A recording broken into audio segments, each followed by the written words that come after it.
আমরা সকলেই কম বেশি জানি এবং জিজ্ঞেস করলে সবাই এটা স্বীকার করি এবং অত্যন্ত দৃঢ়তার সাথে দাবি করি। সেটা হলো যে ঈমানের জন্য, আমরা তো সবাই মুমিন, ঈমানের জন্য আল্লাহ এবং আল্লাহ রসুলের মুহাব্বত প্রত্যেকটা মুমিনের দিলের মধ্যে সর্বাধিক পোষণ করা, সর্বাধিক ধারণ করা এবং সেই মুহাব্বতের বহির্প্রকাশ একজন মুমিনের জীবনের প্রতিটা ক্ষেত্রে তার বহির্প্রকাশ ঘটা, এটা ঈমানের জন্য অপরিহার্য বিষয়। এই ক্ষেত্রে আমরা সবাই দাবি করি দৃঢ়তার সাথে আমাদের প্রত্যেকের মধ্যে, প্রত্যেকের দিলের মধ্যে আল্লাহ এবং আল্লাহ রসুলের মুহাব্বত আমরা সবাই নিজেদের দিলের মধ্যে পোষণ করি, এই কথা আমরা দাবি করি। তবে অনেক ক্ষেত্রে আমাদের এই দাবির সাথে অসঙ্গতিপূর্ণ অনেক কার্যক্রম, অনেক কর্মকাণ্ড, অনেক বক্তব্য, অনেক চিন্তা চেতনা আমাদের থেকে প্রকাশ পায়। এটা আমাদের শুধরানো দরকার। এটা কোরআনে কারীম আল্লাহ রাব্বুল আলামিন ইরশাদ করেছেন, ওয়াল্লাযীনা আমানু আশাদ্দু হুব্বাল লিল্লাহ, যে যারা ঈমানদার তাদের দিলের মধ্যে আল্লাহ এবং আল্লাহ রসুলের মুহাব্বত এটা সর্বাধিক মজবুতভাবে প্রতিষ্ঠিত থাকে। আল্লাহ রসুল হাদিসে পাকের মধ্যে ইরশাদ করেছেন, লা ইউমিনু আহাদুকুম হাত্তা আকুনা আহাব্বা ইলাইহি মিন ওয়ালিদিহি ওয়া ওয়ালাদিহি ওয়ান নাসি আজমাইন।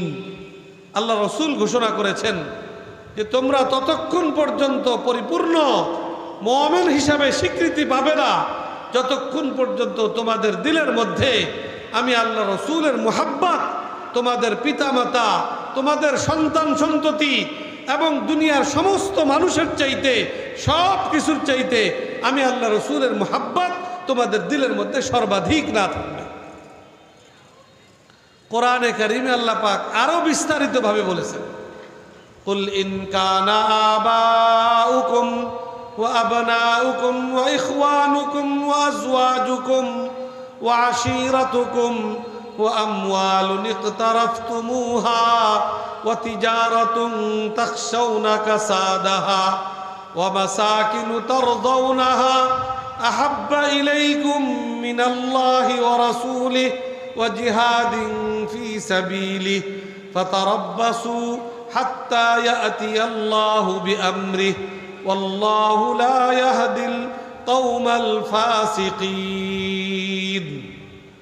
আল্লাহ পাক বলেছেন স্পষ্টভাবে, খুব বিস্তারিতভাবে আল্লাহ পাক মানব জাতির মধ্যে সৃষ্টিগতভাবে মুহাব্বত এবং ভালোবাসা এটা আল্লাহ তাআলা দিয়ে রাখছেন। শুধু মানব জাতিই নয়, অন্য মাখলুকাতের মধ্যেও আল্লাহ তাআলা এই ভালোবাসার মুহাব্বত আল্লাহ তাআলা দিয়ে রেখেছেন। মুহাব্বত এবং ভালোবাসা আল্লাহ প্রদত্ত এক মহা নিয়ামত। এইটা যদি আল্লাহ পাক আমাদের মা বাবার অন্তরে না দিতেন, কোন সন্তান ভালোভাবে তার তরবিয়ত ইয়াফতা হওয়া, সে লালিত পালিত হওয়া এটা সম্ভবপর হইত না। আল্লাহ পাক এই মুহাব্বত আল্লাহ প্রদত্ত এক মহা নিয়ামত। এই মুহাব্বত কয়েক প্রকারের আছে। একটা হলো হুব্বে তবঈ, স্বভাবজাত ভালোবাসা এবং মুহাব্বত। এটা যেরকম সন্তানের প্রতি বাবা মার মুহাব্বত, বাবা মার প্রতি সন্তানের মুহাব্বত এবং ভালোবাসা, এটা আল্লাহ তাআলা মানব জাতির স্বভাবের মধ্যে, মাখলুকাতের স্বভাবের মধ্যে আল্লাহ পাক রেখে দিয়েছেন। এই জন্য আমরা দেখি একটা মুরগিও তার বাচ্চাকে কি করে, অনেক মুহাব্বত করে।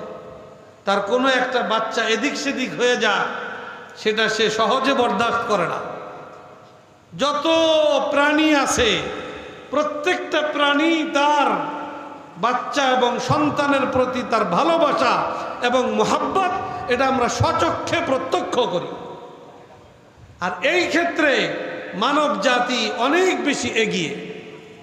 আল্লাহ পাক মার অন্তরে সন্তানের যে ভালোবাসা আর মোহাব্বত আল্লাহ পাক দিয়ে রেখেছেন, এটা আমাদের পক্ষে আসলে কল্পনা করাও, আমরা পুরো অনুভব করাও এটা সম্ভবপর নয়।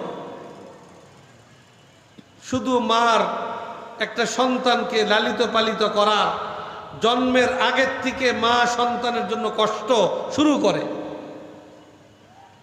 এবং জীবনের শেষ মুহূর্ত পর্যন্ত সন্তানকে সে নিঃস্বার্থ ভালোবাসাই দিয়ে যায়। সন্তান মাকে কষ্ট দেয়, মা সেই ভালোবাসা দিয়ে সে কষ্টকে ভুলে যায়। তো যাই হোক, এটা হলো হুব্বে তবঈ, স্বভাবজাত ভালোবাসা। এটা আল্লাহ পাক মানুষের মধ্যে দিয়ে রেখেছেন।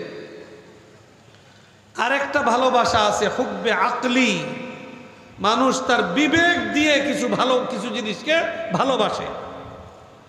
যেরকম টাকা পয়সার মোহাব্বত, এটা মানুষের মধ্যে আছে কিনা? আছে।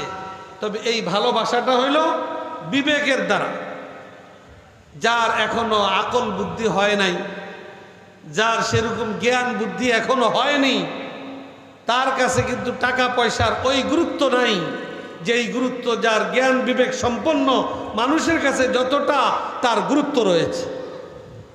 একটা ছোট্ট বাচ্চা যে এখনো জ্ঞান বুদ্ধিতে পরিপক্ক হয় নাই, তার হাতে যদি 1000 টাকার নোট থাকে আর আপনি যদি 1 টাকার একটা চকলেট তাকে লোভ দিয়া ওই 1000 টাকার নোট তার থেকে নিয়ে যেতে চান, এটা সম্ভবপর কিনা?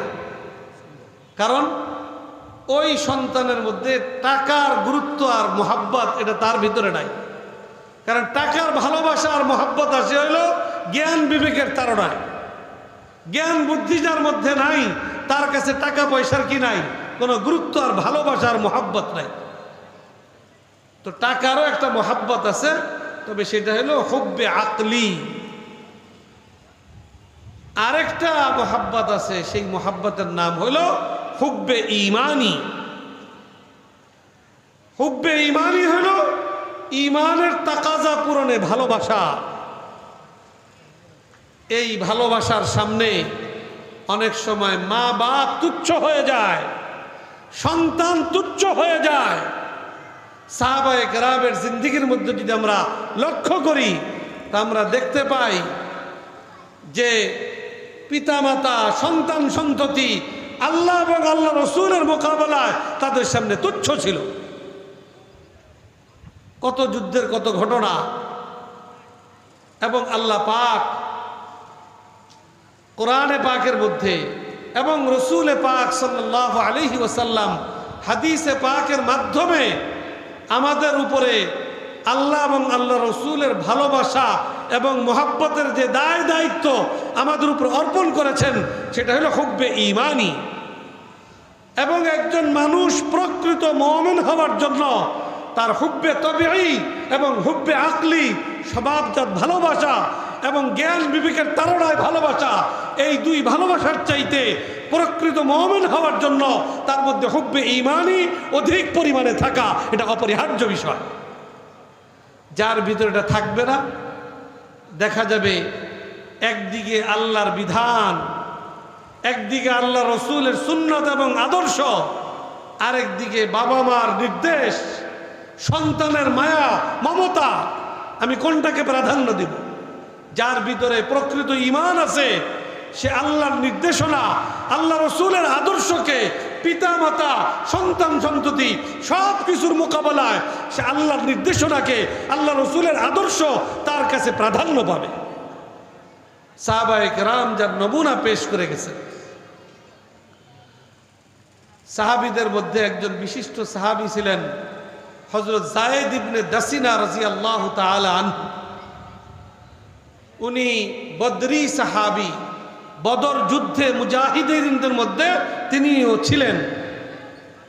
তা আমরা জানি বদর যুদ্ধের ইতিহাস, যে বদর যুদ্ধে আল্লাহ পাক নিরস্ত্র 313 মুসলমানদের বাহিনীকে, অস্ত্র শস্ত্রে সজ্জিত হাজার সংখ্যার কাফের মুশরিক বাহিনীর মোকাবেলায় আল্লাহ রাব্বুল আলামিন ব্যাপক সফলতা এবং বিজয় আল্লাহ তাআলা দান করেছিলেন। কোরআনে পাকে আল্লাহ তাআলা বলেছেন, ওয়ালাকাদ নাসারাকুমুল্লাহু বিবাদরিন ওয়া আনতুম আযিল্লাহ। হে ঈমানদাররা, মুমিন দুর্বল না সবল এটা দেখার বিষয় নয়। মুমিন ঈমানি তাকাজা নিয়ে তার দায়িত্ব পালনে অগ্রসর হচ্ছে কিনা এটা হলো মূল বিবেচ্য বিষয়। যদি মুমিনের মধ্যে ঈমানি তাকাজা পরিপূর্ণরূপে থাকে তা আল্লাহ পাক তাকে সর্বক্ষেত্রে সংখ্যায় কম হোক আর বেশি হোক, আসবাবের দিক থেকে তারা দুর্বল হোক আর সবল হোক, আল্লাহ রাব্বুল আলামিন বিজয়কে তাদেরই পদচুম্বন করতে আল্লাহ তাআলা ব্যবস্থা করে দেন। তো যাই হোক, যেটা বলতেছিলাম, হযরত যায়েদ ইবনে দাসিনা রাদিয়াল্লাহু তাআলা আনহু বদর যুদ্ধের একজন মুজাহিদ ছিলেন। তার হাতেও মক্কার কুরাইশদের কেউ, মক্কার মুশরিকদের কেউ নিহত হয়েছে। পরবর্তীতে যাদের কোনো নিকটজন বদর যুদ্ধে যায়েদ ইবনে দাসিনা রাদিয়াল্লাহু তাআলা আনহুর হাতে নিহত হয়েছে, এরকম লোকদের হাতে ওই যায়েদ ইবনে দাসিনা রাদিয়াল্লাহু তাআলা আনহু যে কোনোভাবে বন্দী হয়ে গেছেন। বন্দী হইলে ওনাকে মক্কায় নিয়ে আসছেন। আইনা ওনারা পরিকল্পনা গ্রহণ করতেছেন যে হযরত যায়েদ ইবনে দাসিনা রাদিয়াল্লাহু তাআলা আনহু থেকে তাদের নিকটজনের হত্যার প্রতিশোধ গ্রহণ করবে হত্যার মাধ্যমে। তো তারা একটু পরীক্ষা করতে চাইল। মক্কার কাফের মুশরিকরা তারা শুনছে যে সাহাবায়ে কেরাম আল্লাহ রসুলকে তাদের নিজেদের জীবনের চাইতে বেশি ভালোবাসে, এটা তো তারা শুনছে।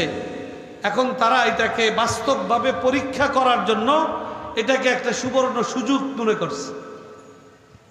তারা চিন্তা করলো যে দেখি আল্লাহ রসুলের সাহাবী আল্লাহ রসুলকে কতটা ভালোবাসে। তারা হযরত যায়েদ ইবনে দাসিনার কাছে প্রস্তাব পেশ করলো যে তুমি তো এখন আমাদের হাতে বন্দী, আমরা চাইলেই তোমাকে আমরা হত্যা করতে পারবো। আমরা তোমার কাছে প্রস্তাব রাখছি যে তুমি শুধু এতটুক বিষয়ে সম্মতি জ্ঞাপন করবা যে তোমার স্থানে মুহাম্মদুর রাসূলুল্লাহ সাল্লাল্লাহু আলাইহি ওয়াসাল্লামকে আমরা হত্যা করব। ওনাকে তার মানে নাই, উনি তার আমাদের নিয়ন্ত্রণে নাই, কিন্তু তুমি শুধু এই কথাটুকুর উপরে সম্মত হইবা। এটা যদি হও তাইলে আমরা তোমাকে মুক্ত করে দিব। যায়েদ ইবনে দাসিনা রাদিয়াল্লাহু তাআলা আনহুর সম্মুখে যখন এই প্রস্তাব পেশ করা হয়েছে, হযরত যায়েদ ইবনে দাসিনা রাদিয়াল্লাহু তাআলা আনহু হুঙ্কার ছেড়ে তাদেরকে বলেছেন, স্পষ্ট ভাষায় জবাব দিয়েছেন, হযরত মুহাম্মদুর রাসূলুল্লাহ সাল্লাল্লাহু আলাইহি ওয়াসাল্লামের হত্যার ব্যাপারে সম্মতি জ্ঞাপন করা তো অনেক দূরের কথা, আল্লাহ রসুলের পায়ে একটা কাঁটা ফুটবে আর এর বিনিময়ে যায়েদ ইবনে দাসিনা তার জীবনকে রক্ষা করবে, এটাতেও যায়েদ ইবনে দাসিনা সম্মত নয়। এইভাবে হযরত যায়েদ ইবনে দাসিনা রাদিয়াল্লাহু তাআলা আনহু আল্লাহ রসুলের প্রতি তার ভালোবাসার প্রদর্শন, ভালোবাসার স্বীকৃতি ওই মক্কার কাফের মুশরিকদের সামনে স্পষ্ট ভাষায় তিনি ব্যক্ত করেছেন। এটা ছিল সাহাবায়ে কেরামের মধ্যে রসুল পাক সাল্লাল্লাহু আলাইহি ওয়াসাল্লামের মুহাব্বত এবং ভালোবাসার বহির্প্রকাশ। এগুলো আমাদের জন্য নমুনা, এগুলো আমাদের সামনে রাখতে হবে। অনেক সময় অনেক প্রতিকূল পরিস্থিতি আসে, আলহামদুলিল্লাহ প্রতিকূলতাকে কোনোভাবে কাটাইয়া অনুকূল পরিবেশের অপেক্ষায় থাইকা যখন অনুকূল পরিবেশ আসে তখন তো শুকরিয়া আদায় করা সহজ, কিন্তু প্রতিকূল পরিস্থিতিতে আদর্শের উপরে কঠিন পরিস্থিতিতেও আল্লাহ এবং আল্লাহ রসুলের পথে টিকে থাকা এটা অনেকের জন্য অনেক কষ্টকর, অনেক কঠিন। আলহামদুলিল্লাহ এখন বর্তমানে আমরা একটা অনুকূল পরিস্থিতি পরিবেশ আমরা পেয়েছি, অনুকূল পরিবেশের মধ্যে আমরা কাটাচ্ছি। বিগত দিনের পরিস্থিতিতে এমন ছিল, অনেক জায়গায় সিরাতুন নবী মাহফিল করাটাও অসম্ভবপর ছিল। আল্লাহ তাআলা একটা অনুকূল পরিবেশ দিয়েছেন। তো প্রতিকূলতার মধ্যেও ইসলামের উপরে, ঈমানের উপরে, আল্লাহ এবং আল্লাহ রসুলের ভালোবাসার উপরে, আল্লাহ এবং আল্লাহ রসুলের আদর্শের উপরে টিকে থাকা, ইস্তেকামতের সাথে থাকা, এটা হলো আল্লাহ এবং আল্লাহ রসুলের প্রতি মুহাব্বত এবং ভালোবাসা প্রদর্শনের মুখ্যম সুবর্ণ সুযোগ। আমাদেরকে সেটা নিজেদের মধ্যে ধারণ করতে হবে। আজকের এই আয়োজন প্রাইভেট মাদ্রাসা অ্যাসোসিয়েশন আশুলিয়ার পক্ষ থেকে। এইখানে ব্যাপকভাবে আমাদের মাদ্রাসার ছাত্র ভাইয়েরা উপস্থিত আছেন। আমাদের এই ছাত্রদেরকে ছোট্ট বয়স থেকে তাদেরকে এই শিক্ষা দিতে হবে, এই উদ্দীপনা তাদের মধ্যে তৈরি করতে হবে। একজন মুমিনের সফলতা আল্লাহর জন্য, আল্লাহর দ্বীনের জন্য, আল্লাহর হাবিবের আদর্শকে সমুন্নত রাখার জন্য নিজের জীবনকে উৎসর্গ করতে পারা, এইটাই একজন মুমিনের চরম সফলতা। এগুলা তাদেরকে শিক্ষা দিতে হবে। ছোট বয়স থেকেই তাদের কচি দিলের মধ্যে এগুলাকে বসায় দিতে হবে। এটা আমাদের দায়িত্ব এবং কর্তব্য। তাদেরকে প্রকৃত খাবিটি মুমিন হিসাবে, একজন প্রকৃত হাফেজে কোরআন, কোরআনের ধারক বাহক, আলেমে দ্বীন, ওয়ারিসে নবী হিসাবে তাদেরকে গড়ে তুলতে হবে। তাদের জিম্মাদারির ইহসাস আর অনুভূতি তারা ছোট্ট থেকেই যেন আস্তে আস্তে আস্তে আস্তে নিজেদের মধ্যে ধারণ করে, লালন করে তাদের এই ছাত্রত্ব এবং ছাত্র জীবন তারা সমাপ্ত করতে পারে। কখনো অনুকূল পরিবেশ আসবে, কখনো প্রতিকূল পরিবেশ আসবে। একজন মুমিনের জন্য অনুকূল পরিবেশ যেরকম তার জন্য সফল কামের একটা সহজ রাস্তা, প্রতিকূল পরিবেশে যে তার সফলতা আরো বেশি তার মধ্যে সে লক্ষ্য করতে পারে। এটা আমাদেরকে, আমাদের ছাত্রদেরকে সেভাবে গড়ে তুলতে হবে। আল্লাহ পাক আমাদেরকে সেই তৌফিক দান করুন। যাই হোক, আমি যেটা বলতেছিলাম যে আল্লাহ পাক মানব জাতির মধ্যে বিশেষ করে হুব্বে তবঈ স্বভাবজাত ভালোবাসা, হুব্বে আকলি জ্ঞান বিবেকের তাড়নায় ভালোবাসা, আর মুমিন হিসাবে ঈমানি ভালোবাসা, আল্লাহ পাক সবটারই যোগ্যতা আল্লাহ তাআলা আমাদেরকে দিয়েছেন এবং আমাদের উপরে দায়িত্ব অর্পণ করেছেন যে আমরা যেন হুব্বে ঈমানিকে, হুব্বে তবঈ স্বভাবজাত ভালোবাসা আর হুব্বে আকলি জ্ঞান বিবেকের তাড়নায় ভালোবাসার উপরে আমরা হুব্বে ঈমানিকে প্রাধান্য দিতে অভ্যস্ত হই। আমরা তার জন্য যেন সচেষ্ট হই। আল্লাহ এবং আল্লাহ রসুল আমাদেরকে সেই নির্দেশনা দিয়েছেন। সিরাতুন নবী সাল্লাল্লাহু আলাইহি ওয়াসাল্লাম মাহফিল থেকে এই জজবা, এই প্রেরণা, এই অনুভূতি এবং এই দৃঢ় সংকল্প আমাদের প্রত্যেকের দিলের মধ্যে ধারণ করা, এটা আমাদের জন্য অপরিহার্য এবং জরুরি বিষয়। আল্লাহ পাক আমাদেরকে সেই তৌফিক দান করুন। রসুল পাক সাল্লাল্লাহু আলাইহি ওয়াসাল্লামের সেই ভালোবাসা নিয়ে আল্লাহ রসুলের কিছু আদর্শের আলোচনা। কারণ রসুল পাক সাল্লাল্লাহু আলাইহি ওয়াসাল্লামকে তো আল্লাহ তাআলা আল্লাহ রসুলের আগমনের পর থেকে নিয়ে কিয়ামত পর্যন্তের জন্য মানুষের মধ্যে উত্তম আদর্শের সর্বোৎকৃষ্ট নমুনা হিসাবে আল্লাহ পাক দুনিয়াতে পাঠিয়েছেন। কোরআনে পাকের আয়াত, সুস্পষ্ট আয়াত, লাকাদ কানা লাকুম ফি রাসূলিল্লাহি উসওয়াতুন হাসানাহ লিমান কানা ইয়ারজুল্লাহা ওয়াল ইয়াউমাল আখির ওয়া যাকারাল্লাহা কাসীরা।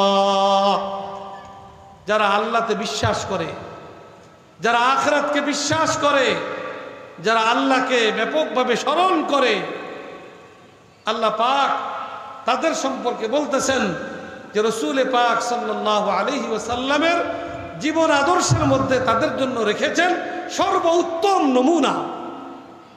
আল্লাহ রসুলের আদর্শের ধারে কাছে অনুরূপ আদর্শ পৃথিবীর দ্বিতীয় কোনো ব্যক্তি ওই আদর্শের নমুনা হিসেবে পেশ হওয়া এটা সম্ভবপর নয়। কারণ রসুল পাক সাল্লাল্লাহু আলাইহি ওয়াসাল্লাম গড়ছেন কার হাতে, কার তরবিয়ত পেয়েছেন? আল্লাহ রসুল নিজেই ঘোষণা করেছেন, আল্লামানি রব্বি ফাহসানা তালিমি ওয়া আদ্দাবানি রব্বি ফাহসানা তাদিবি। রসুল পাক সাল্লাল্লাহু আলাইহি ওয়াসাল্লাম যা কিছু শিখেছেন, দুনিয়ার কোনো মানুষ তার শিক্ষক ছিল না, স্বয়ং রব্বে করিম তিনিই তার শিক্ষক হিসেবে দায়িত্ব পালন করেছেন। তিনি যত তরবিয়ত অর্জন করেছেন, তিনি চারিত্রিক সর্বোৎকৃষ্ট উৎকর্ষতা নিজের মধ্যে অর্জন করেছেন, এটার পিছনে মূল ভূমিকা স্বয়ং রব্বে করিমের।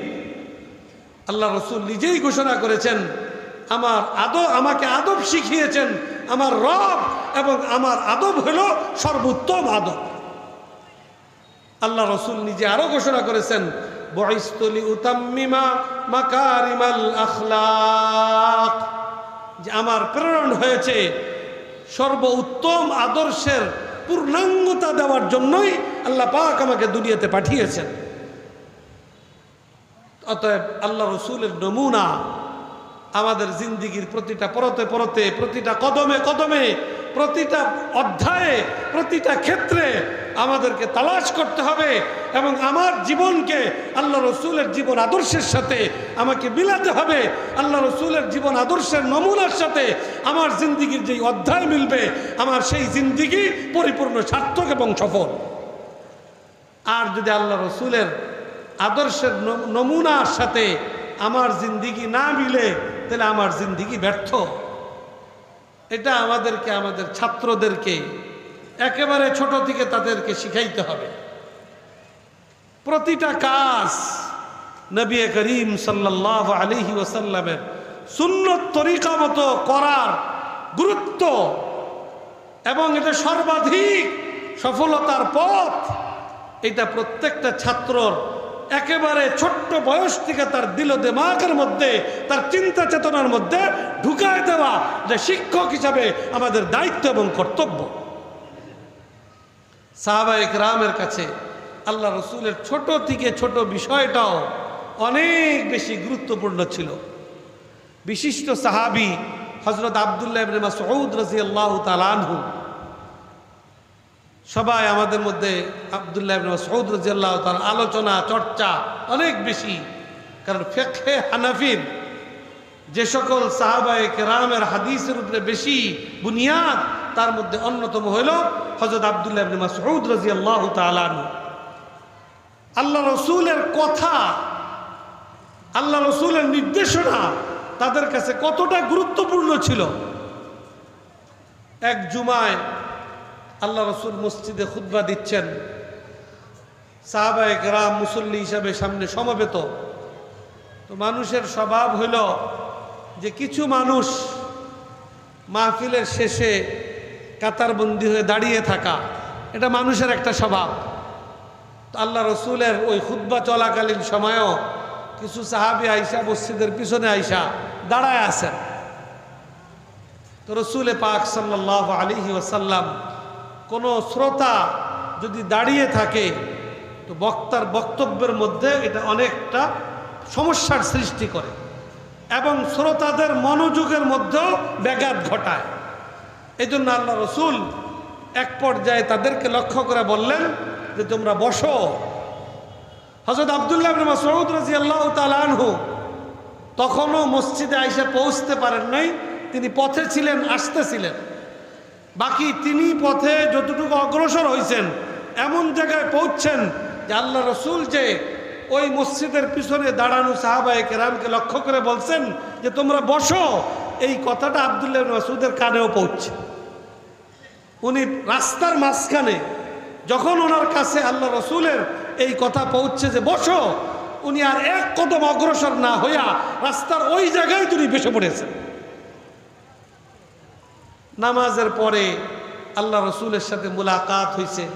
আল্লাহ রসুল লক্ষ্য করছেন যে আব্দুল্লাহ ইবনে মাসউদ রাস্তার মাঝখানে বসে গেছে। আল্লাহ রসুল তাকে জিজ্ঞেস করতেছেন, আব্দুল্লাহ ইবনে মাসউদ, আমি তো মসজিদের কিনারে যারা দাঁড়িয়েছিল তাদেরকে বসার কথা বলেছি, তুমি রাস্তায় আসতেছিলা, তুমি সেখানে বসে গেলা কেন? হযরত আব্দুল্লাহ ইবনে মাসউদ রাদিয়াল্লাহু তাআলা আনহু আল্লাহ রসুলের এই প্রশ্নের উত্তরে জবাবে বললেন, ইয়া রাসূলুল্লাহ, আপনার জবানের কথা বসো, এটা আমার কানে আসবে, আর আমি এক কদম অগ্রসর হব, এটা আমার পক্ষে সম্ভবপর নয়। আব্দুল্লাহ ইবনে মাসউদের পক্ষে সম্ভবপর নয়। এটা ছিল সাহাবায়ে কেরামের আল্লাহ রসুলের প্রত্যেকটা কথাকে সর্বোচ্চ গুরুত্ব দেওয়ার আদর্শ নমুনা হইল সাহাবায়ে কেরামের জিন্দেগি। একজন বিশিষ্ট সাহাবী হুযায়ফা ইবনুল ইয়ামান রাদিয়াল্লাহু তাআলা আনহু, উনি ইরান বিজয়কারী সাহাবায়ে কেরামের মধ্যে অন্যতম নেতৃত্ব দানকারী সাহাবী ছিলেন। তিনি ইরানে যে আক্রমণ করেছেন, তো তখন ইরানের বাদশাহ কিসরা ওনার সাথে আলোচনার জন্য রাজ দরবারে ওনাকে খবর দিছেন। উনি আসছেন, উনি আসার পরে রাজ দরবারে আইসা বসছেন। বসার পরে রাজকীয় মেহমানদারি ওনার সামনে পেশ করা হয়েছে। তো আল্লাহ রসুলের একটা নির্দেশনা এবং আদর্শ ছিল, খানা খাওয়ার সময় খানার কোনো অংশ বিশেষ, কোনো লোকমা, কোনো টুকরা যদি মাটিতে পড়ে যায় তাহলে সেটাকে পরিষ্কার করে আবার খাওয়া, এটা হলো আল্লাহ রসুলের আদর্শ। হযরত হুযায়ফা ইবনুল ইয়ামান রাদিয়াল্লাহু তাআলা আনহু, তিনি রাজকীয় দরবারে বসে নাস্তা গ্রহণ করছেন। ওনার হাত থেকে একটা টুকরা মাটিতে পড়ে গেছে, উনি ওইটা উঠাইয়া খাওয়ার প্রস্তুতি নিচ্ছেন। ওনার পাশে যে বসা ছিল কনই দিয়া ওনাকে ধাক্কা দিয়া সতর্ক করার চেষ্টা করছেন যে মাটির থেকে উঠিয়ে খানা খাওয়ার জায়গা এটা না। ওনাকে বুঝাইতে চাইছেন যে সবসময় খান ঠিক আছে, তবে এই দরবারটা রাজ দরবার, আপনি যদি মাটির থেকে উঠাইয়া এরকম খানা খান তাহলে মনে করবে যে এরা মনে হয় জিন্দিগিতে ভালো কোনো খাবার চোখে দেখে না, এই জন্য ভালো খাবার পাইয়া মাটির ময়লা সয়লাও খাওয়া শুরু করছে।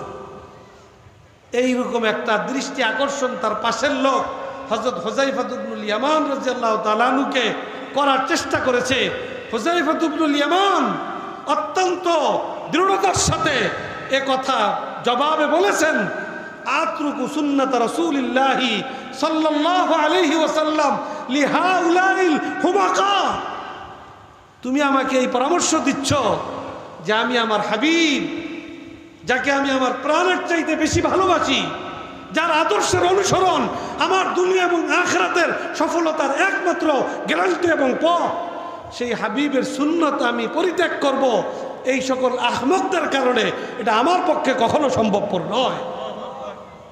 এটা ছিল সাহাবায়ে কেরাম রসুল পাক সাল্লাল্লাহু আলাইহি ওয়াসাল্লামের ছোট বড় প্রত্যেকটা কথা, তার প্রত্যেকটা আদর্শকে নিজেদের জীবনে সর্বোচ্চ গুরুত্ব দিয়ে ধারণ করা, এটা ছিল সাহাবায়ে কেরামের জিন্দেগীর বিশেষ বৈশিষ্ট্য। আমরা ছাত্র গড়ার জিম্মাদারি নিয়ে মাদ্রাসায় বসেছি। আমরা এখানে শতাধিক মাদ্রাসার জিম্মাদার আছি।